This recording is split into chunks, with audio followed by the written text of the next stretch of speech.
So I'll show you how I do these.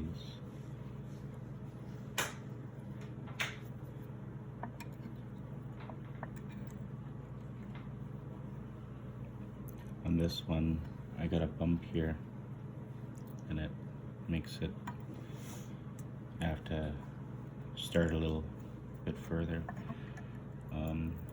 But you wanna find your edge. You'll find that just by wiggling, you'll feel resistance, and it'll stop when you find your edge. When you find that resistance, not very hard. You push down with this hand and you make it move, and keep the angle with this hand. You want to make sure along the blade that you're creating that constant pattern from rubbing across the stone. If you were to look at it with a microscope, you'd see lines all along here going this way in the direction that the stone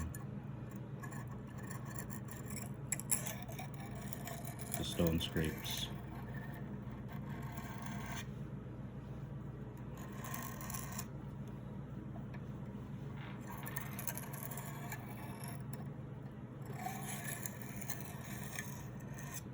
And I'm not trying to remove any significant amounts of metal. I'm just trying to bring the edge back in. And how you look for where you need to really work is you take it like this, and you can see right there's those shiny spots. That means it needs to be worked down there. That's typically where I'll hit bone when I'm doing the Y bones on northern pipes or pin bones and walleyes. That's where I'll hit bone. That comes up on the camera. So you've now created a burr on the edge of your blade that you need to remove, because that's not the actual edge. So how I've seen it is people will just run it on the stone like that, real soft. That scrapes it off. People will take a sponge, go like this, one of those green ones that's real rough, and that takes it off. Another thing that people do is they just scrape into the blade, and that just takes the burr off.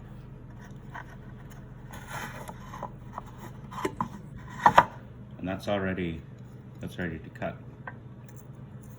So if you want to get it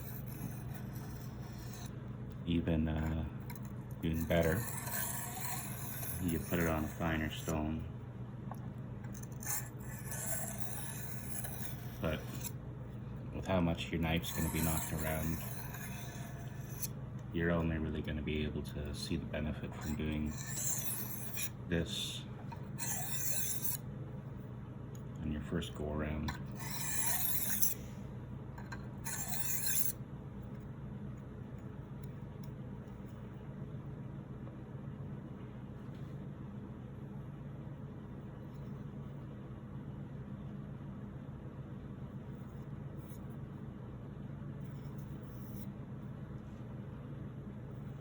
Yeah, there.